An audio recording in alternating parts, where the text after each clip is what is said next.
Olá, querido amigo, tudo bem? Seja muito bem-vindo, uma boa noite para você. É um prazer estarmos juntos novamente aqui para estudarmos a Palavra de Deus.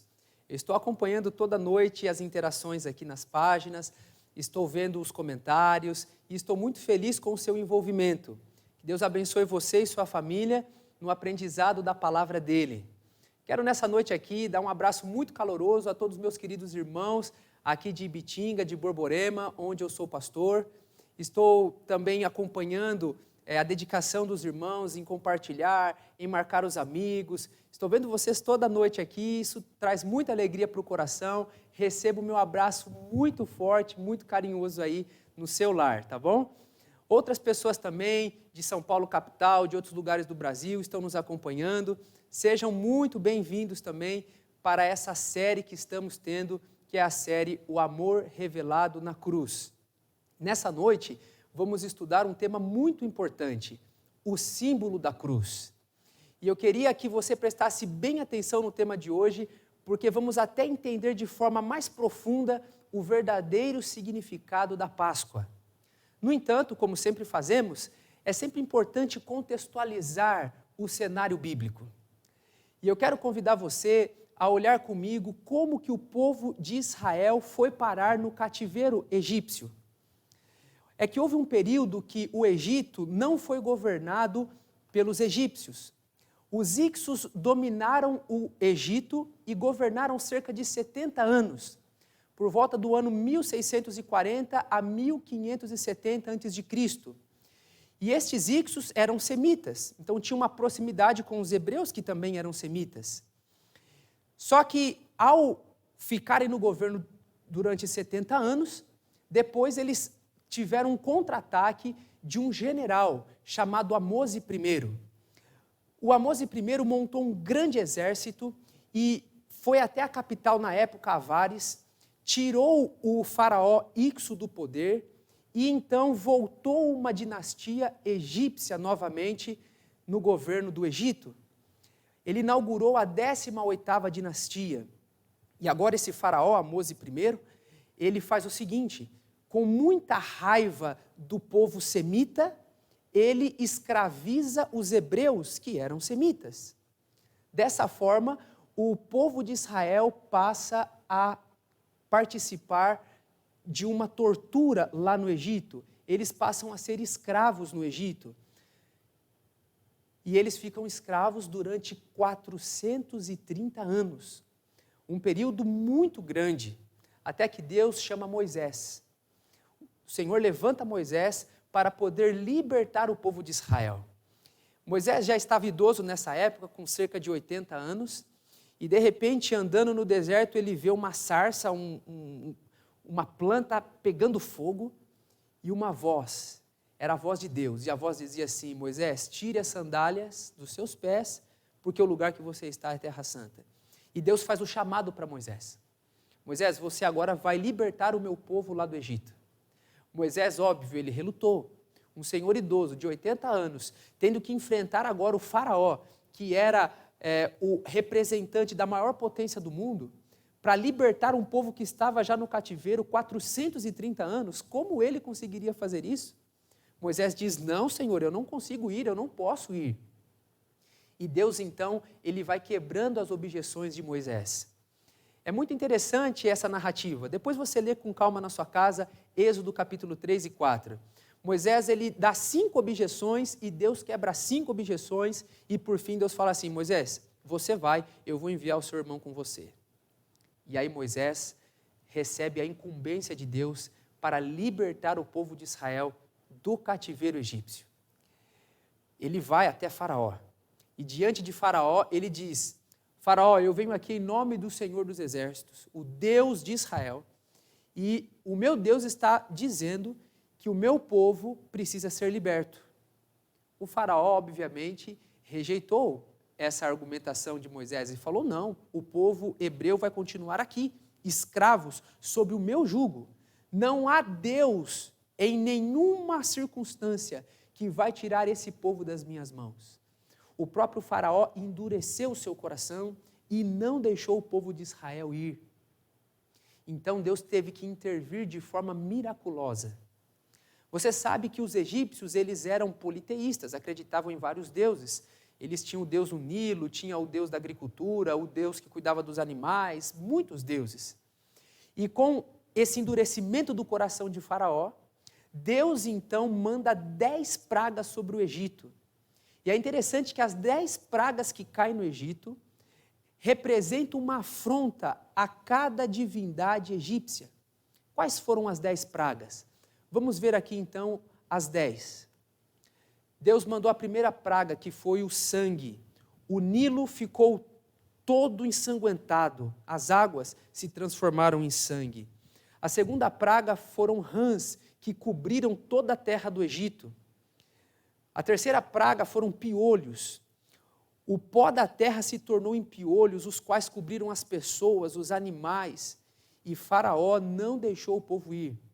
A quarta praga foram moscas, elas encheram as casas de todos os egípcios. A quinta praga foram pestilências, os gados dos egípcios foram atacados e morreram, e Faraó continuou com o coração endurecido e não deixou o povo ir.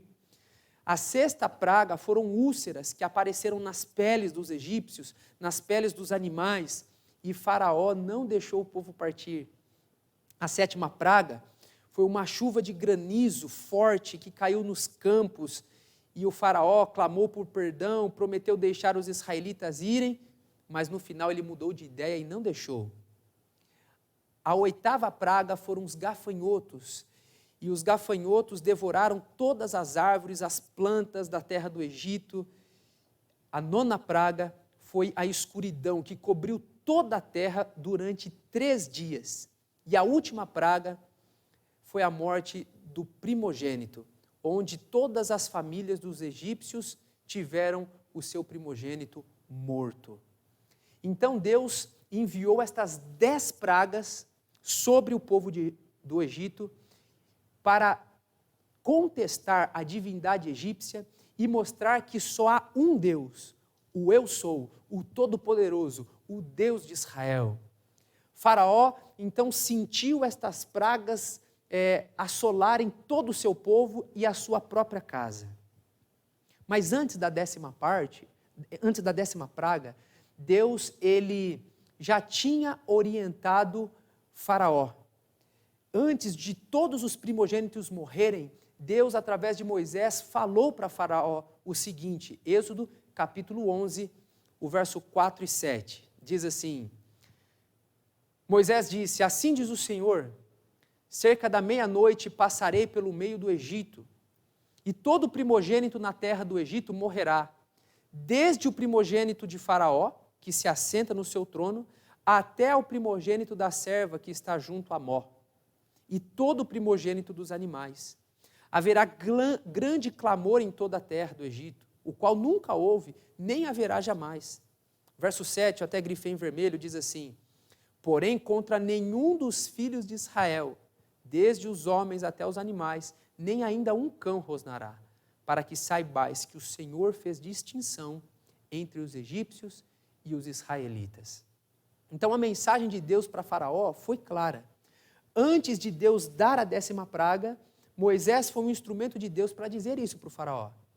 E Moisés falou com coragem, Faraó, preste bem atenção, o anjo do Senhor vai passar à meia-noite, e todos os primogênitos aqui do Egito vão morrer. E mesmo assim, Faraó não hesitou, não arredou o pé. Ele falou, daqui o povo não sai. E Deus então vai orientar o seu povo agora. O povo de Deus é orientado como se preparar para este juízo que ia cair sobre o Egito. O capítulo 12 de Êxodo traz para nós aqui as orientações que Deus deu para o povo. Vamos ler Êxodo capítulo 12. Se você tiver com uma Bíblia perto, pegue aí para você ver nos detalhes na Bíblia, quiser grifar aí o texto bíblico. Esse texto é muito importante, mas vamos projetar aqui na tela também. Êxodo capítulo 12, versículo 1 em diante, diz assim, disse o Senhor a Moisés e a Arão na terra do Egito, este mês vos será o principal dos meses, será o primeiro mês do ano, falai a toda a congregação de Israel, dizendo, aos 10 deste mês, Cada um tomará para si um cordeiro, segundo a casa dos pais, um cordeiro para cada família. Mas se a família for pequena para um cordeiro, então convidará ele o seu vizinho mais próximo, conforme o número das almas, conforme o que cada um puder comer. Por aí calculareis quantos bastem para o cordeiro. O verso 5, o cordeiro será sem defeito, macho de 1 ano. Podereis tomar um cordeiro ou um cabrito, e o guardareis até ao 14º dia deste mês. E todo o ajuntamento da congregação de Israel o imolará no crepúsculo da tarde. Tomarão do sangue e o porão em ambas as ombreiras e na verga da porta, nas casas em que o comerem. Naquele dia comerão a carne assada no fogo, com pães asmos e ervas amargas a comerão. Depois de Deus anunciar o juízo sobre Faraó, ele então vai orientar o seu povo a como proceder para que o povo não tivesse os juízos que cairiam sobre a nação do Egito. Então o que Deus disse? Olha, vocês vão fazer o seguinte, no primeiro mês, é o mês de Abibe, no dia 10, vocês vão separar um cordeiro. E Deus deu as especificações do cordeiro. Tem que ser um cordeiro sem mancha, um cordeiro puro, sem defeito, não pode ser doente, tem que ser um cordeiro novo de 1 ano. Vocês vão pegar esse cordeiro, um por família, e vão separar esse cordeiro. Esse cordeiro ficará separado durante 4 dias. Então, no 14º dia, esse cordeiro será sacrificado no crepúsculo, no pôr do sol. Você vai ver a imagem aqui, que depois do 14º dia, após o sacrifício, Deus deu as ordens. O que mais estava nas ordens de Deus? Aquele sangue que caiu do cordeiro que foi imolado, deveria agora ser pego com um isopo, uma plantinha, e os israelitas mesmo colocariam nos umbrais das portas aquele sangue com o isopo. Feito isso, eles pegariam o cordeiro inteiro e assariam o cordeiro. E depois de assarem o cordeiro, fariam uma refeição. Essa refeição era uma refeição muito importante. Eles comeriam a carne do cordeiro, junto com pães asmos, ou seja, pães sem fermento e ervas amargas. Era uma refeição. E Deus disse assim, depois que vocês fizerem isso, o meu anjo vai passar sobre o Egito. Aqueles que obedeceram a ordem, sacrificaram o cordeiro, comeram da carne, fizeram a refeição, colocaram os umbrais da porta com sangue, estas famílias serão protegidas. Óbvio que os egípcios não vão fazer isso, e o meu anjo vai passar, e no momento que ele passar, ele vai destruir, vai matar os primogênitos dos egípcios. Todo filho mais velho de cada família vai morrer ali. Então, o povo de Israel se preparou para a Páscoa. A palavra Páscoa, Pessah, significa passagem. Então, a Páscoa seria isso, a passagem do anjo sobre o Egito, e aquelas famílias que obedeceram às ordens de Deus, na passagem do anjo, seriam libertas da punição que ia cair sobre o Egito. Aquele povo se preparou então, e obedeceram a Deus de forma real. E no dia 15 de Abibe, o anjo passou à meia-noite e matou todos os primogênitos do Egito. Até o primogênito do faraó faleceu. E agora, numa atitude de desespero, tentando resolver a situação, o faraó falou, vamos deixar esse povo embora.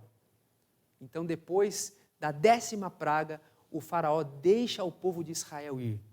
Conhecemos a história, depois ele vai atrás do povo, só que Deus é maravilhoso, Deus protege o seu povo, abre o mar vermelho, eles passam em terra seca, e faraó com seu exército entra no mar para tentar atacar o povo, o mar se fecha e eles morrem. E o povo de Israel é liberto. O povo de Israel começa a celebrar, há um cântico, o cântico da libertação. E a partir daí, então, todos os anos, a Páscoa se tornou uma festa dentro do povo de Israel. Inclusive, das 7 festas dos israelitas, a Páscoa era a primeira, e talvez a principal, onde eles reuniam a família e comemoravam a libertação que Deus fez de forma miraculosa. No entanto, a Páscoa não é só comemorativa. Ellen White, comentando o episódio da Páscoa, tem uma declaração muito importante e eu quero ler com vocês aqui. Ela diz assim: a Páscoa deveria ser tanto um ato comemorativo como simbólico, que apontava não somente para a libertação da escravidão do Egito, mas para o maior livramento que Cristo iria realizar no futuro, libertando o seu povo do cativeiro do pecado. Vocês perceberam aqui? A Páscoa, ela tinha, sim, uma ênfase comemorativa. Ela deveria ser uma celebração, uma refeição, onde o povo pudesse olhar para trás e celebrar a libertação do povo de Israel do cativeiro egípcio. Mas mais do que uma cerimônia comemorativa, ela também era uma cerimônia simbólica. Daí está o título da mensagem dessa noite, o símbolo da cruz. Por quê? Porque a celebração da Páscoa, além de apontar para o passado, ela apontava para o futuro, mostrando aquilo que aconteceria na frente, a grande libertação que Jesus traria para nós ao morrer na cruz no nosso lugar.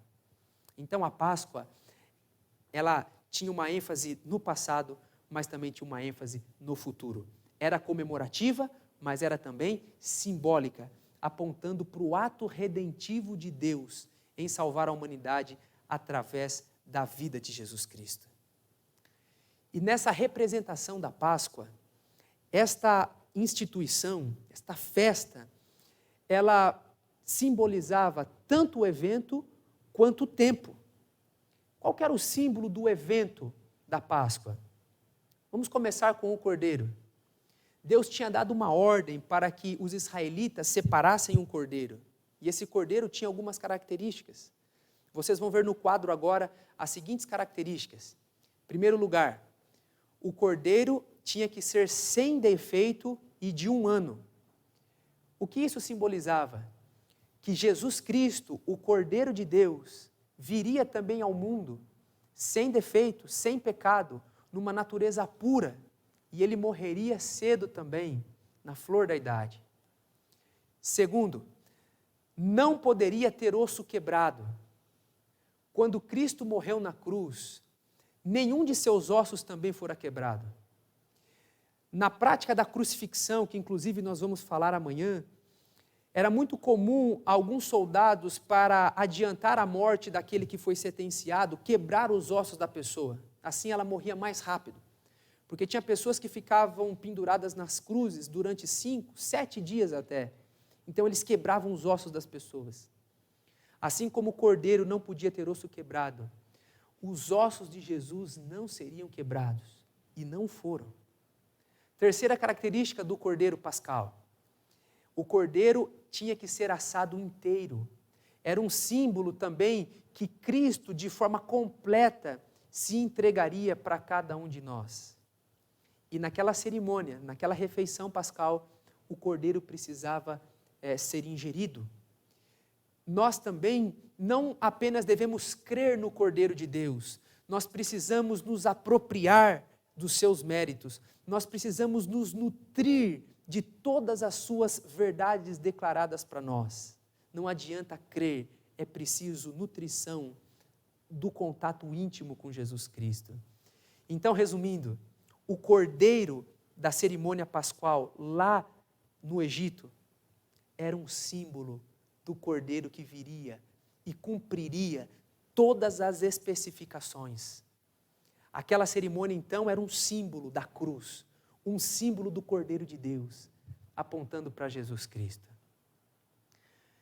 Por isso que o apóstolo Paulo, lá em 2 Coríntios, 1 Coríntios capítulo 5, verso 7, ele diz assim: lançai fora o velho fermento, para que sejais nova massa, como sois de fato sem fermento, pois também Cristo, nosso Cordeiro Pascal, foi imolado.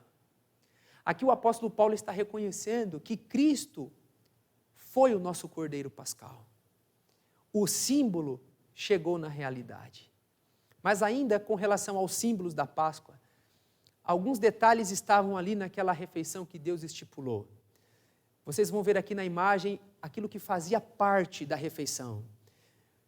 Primeiro, antes até da refeição, os israelitas tinham que pegar o sangue com o isopo e colocar ali nos umbrais da porta. Isso simboliza o seguinte: nós sabemos que Cristo morreu por nós, mas precisamos, assim como os israelitas, pedir que o sangue de Cristo seja aspergido na nossa vida. O sangue de Cristo é a nossa garantia de vitória. O sangue que provocou morte em Jesus é vida para nós. Nós precisamos hoje dizer para Jesus assim: Senhor, por favor, coloque no meu coração o teu sangue. Me lave com o teu sangue. Nós precisamos aspergir também no nosso coração o sangue de Cristo. Dentro daquela refeição, eles tinham que comer aquele cordeiro que era inteiro, assado inteiro. Eles tinham que comer, já disse, isso era um símbolo da apropriação de Cristo, mas eles tinham que comer isso com ervas amargas e pão sem fermento. As ervas amargas simbolizavam a amargura da escravidão. Todas as vezes que eles iriam parar para celebrar a Páscoa e tinham o contato com essa erva amarga, eles lembravam do Egito. Nossa, lá é muito ruim. Eu não quero ficar como escravo. Eu não quero ficar longe de Deus. E o pão sem fermento? O pão sem fermento era o símbolo de uma nova vida. Fermento na Bíblia simboliza pecado. E de forma tipológica, de forma simbólica, o que o fermento indica, o pão sem fermento indica, é que nós, depois de nos apropriarmos do sangue de Cristo, depois de sermos regenerados por Ele, nós precisamos viver longe do pecado, precisamos caminhar em santidade com Jesus Cristo. Então, tudo isso estava simbolizando de forma mais completa tudo aquilo que Cristo faria por nós e como deveríamos nos apropriar desse sacrifício de Jesus. Agora, com relação ao tempo também dessa tipologia, desse simbolismo, é muito interessante. Jesus, ele entrou de forma triunfal em Jerusalém num domingo. Num domingo ele montou num jumentinho, as pessoas começaram a aclamar Jesus, colocaram palmas na rua e começaram a dizer: Hosana, Hosana, Hosana, bendito. Começaram a aclamar. Isso era num domingo. Sabe que dia era? O dia 10 do primeiro mês. 10 de Abib. O que te lembra? No dia 10, era o dia que as famílias tinham que separar o cordeiro. Quando Jesus entra de forma triunfal em Jerusalém, no domingo, dia 10, as pessoas queriam aclamá-lo como rei, mas de forma misteriosa, Jesus não entrou nessa aglomeração da multidão. Ele se isolou, como se, sendo cordeiro, já estivesse se preparando para o sacrifício. Ele saiu. 4 dias depois, dia 14 de Abib, uma quinta-feira, era o dia da Páscoa, era o dia da refeição pascual. E Jesus pediu então para os discípulos prepararem uma sala para eles participarem juntos da Páscoa. E nesta quinta-feira à noite, Jesus, junto com os seus discípulos, participou daquela refeição com eles, comeu a Páscoa com eles. Só que Jesus introduziu ali a Santa Ceia. Ele lavou os pés dos discípulos, de acordo com João capítulo 13, e depois pegou aquilo que estava na mesa, declarando ser um símbolo do seu sacrifício que seria em breve. Ele pegou o pão, abençoou o pão, partiu e disse para os discípulos: esse pão é símbolo do meu corpo, comam em memória de mim. Depois ele pegou o puro suco da uva e disse assim, olha, esse aqui é o suco da uva, é o vinho. Tomem, símbolo do meu sangue, o sangue da nova aliança. Façam isso em memória de mim. Então, através da cerimônia da Santa Ceia, Jesus deixou para que ela fosse um memorial do seu ato, que seria a sua entrega na cruz do Calvário. Isso foi na quinta noite. Aí na sexta-feira, dia 15 de Abib, Jesus Cristo foi crucificado. Sabe o que é curioso? É que a crucifixão de Jesus se deu às 3 horas da tarde, às 15 horas. E de acordo com os estudiosos e indicações da palavra de Deus, foi justamente no horário do sacrifício da tarde. Porque havia um santuário no antigo Israel, que depois se tornou o templo, e ali era costume ter um sacrifício de um cordeiro às 15 horas. O cordeiro era sacrificado como um símbolo também de Jesus que viria para morrer no nosso lugar. Naquela sexta-feira, no dia 15, o próprio Jesus foi crucificado. O cordeiro talvez estava sendo morto no santuário, mas o verdadeiro cordeiro que tiraria o pecado do mundo foi crucificado na cruz do Calvário. Que amor glorioso! Naquele momento, Jesus deu de forma completa e definitiva a sua vida por nós. Naquele momento, o símbolo se tornou realidade. Se cumpriu a tipologia bíblica da Páscoa. O sacrifício de Cristo foi pleno, foi completo. Eu queria dizer para você, é justamente pelo sacrifício de Cristo que nós temos a possibilidade da salvação, porque Ele morreu no nosso lugar. Por isso, gosto muito de uma frase, ela vai ser projetada agora.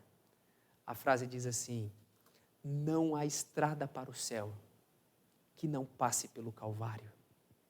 Não há estrada para o céu que não passe pelo Calvário. Tem muitas pessoas, queridos, que almejam entrar no céu. Você quer estar no céu? Você quer reinar com Jesus? Você quer andar naquelas ruas de ouro e encontrar as pessoas que você, quem sabe, perdeu pela morte? Quer olhar de novo no rosto do teu filho? Quer abraçar a tua filha? Quem sabe você está com o coração apertado porque você está com muita saudade de alguém que você teve que se despedir. E o céu realmente vai ser um lugar glorioso de reencontros. Nós vamos viver felizes e eternamente ao lado de Jesus Cristo. Mas o céu não é uma conquista pessoal. O céu foi garantido para cada um de nós. Eu me lembro que na aula de soteriologia, quando eu fazia faculdade lá no NASP, o pastor Amin Rodor contou uma experiência que nunca mais saiu da minha mente. Ele disse que um menininho estava com o pai dele na cidade de Washington, na capital, onde tem aquele obelisco muito grande. É um parque bonito, aquele obelisco é imponente. E o menino chegou perto do pai, com uma moedinha bem simples, e disse assim, ô pai, eu quero comprar esse parque, esse obelisco, eu quero comprar tudo. O pai deu um sorrisinho, mas ele não queria decepcionar o filho. Então ele falou assim para o filho, ó, tá vendo o guarda ali? Vai lá, fala para o guarda. E o menino então pegou a moedinha e foi atrás do guarda. Quando ele chegou lá, ele cutucou o guarda e falou assim, tá aqui, olha, eu quero comprar todo esse parque. Aí o guarda olhou para ele e disse assim, olha filho, 3 coisas eu vou te dizer. A primeira, isso aqui não está à venda. A segunda, disse para ele, mesmo se estivesse à venda, o que você tem não dá para pagar. Mas a terceira, como cidadão americano, isso aqui é seu. Desfrute disso. Talvez você está querendo comprar a salvação. E eu quero te dizer 3 coisas nessa noite. Primeiro, a salvação não está à venda. Segundo, mesmo se estivesse, tudo que a gente tem, as nossas melhores obras, não dá para pagar. Mas terceiro, aceitando o sacrifício de Cristo, você tem direito ao céu. Amém? Não há estrada para o céu que não passe pelo Calvário. Na cruz, Cristo garantiu o seu passaporte para o céu. Na cruz, Ele garantiu a sua entrada nos portais da cidade celestial. Você tem direito como filho dele, porque Ele foi o Cordeiro que morreu no seu lugar. Você hoje quer aceitar esse presente do Senhor Jesus? É o seu desejo dizer: Senhor, muito obrigado, e realmente eu quero colocar o meu coração nas tuas mãos, eu quero me entregar sem reservas, eu quero viver ao teu lado, eu quero entrar nas portais da cidade santa. É o meu desejo. Você quer declarar isso para Jesus hoje? Eu quero terminar o nosso estudo aqui com uma oração. E a oração vai ser agora em prol de pessoas que querem dedicar a vida a Jesus Cristo. E eu tenho um pedido no meu coração aqui agora a Deus, que aonde você estiver, você não recuse o chamado de Deus. Deus está dizendo para você: meu filho, dá o teu coração para mim. Então essa é a oportunidade. Vamos orar juntos. Vamos entregar o nosso coração nas mãos dele. Porque agora nós estamos diante da cruz, nós estamos diante do Calvário, e esse é o caminho para o céu. Vamos orar?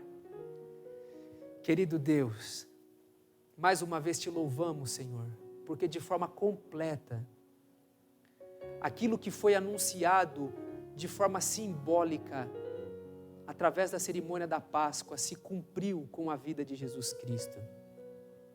Obrigado porque houve a libertação do cativeiro do Egito, mas houve libertação do cativeiro do pecado pelo sacrifício do Supremo Cordeiro Jesus. Hoje, nós queremos nos apropriar desse sacrifício. Agora, Pai bondoso, pedimos que o Senhor coloque no nosso coração o sangue do Salvador. Pela fé, queremos nutrir a nossa alma com toda a palavra revelada que saiu da boca do nosso Salvador também.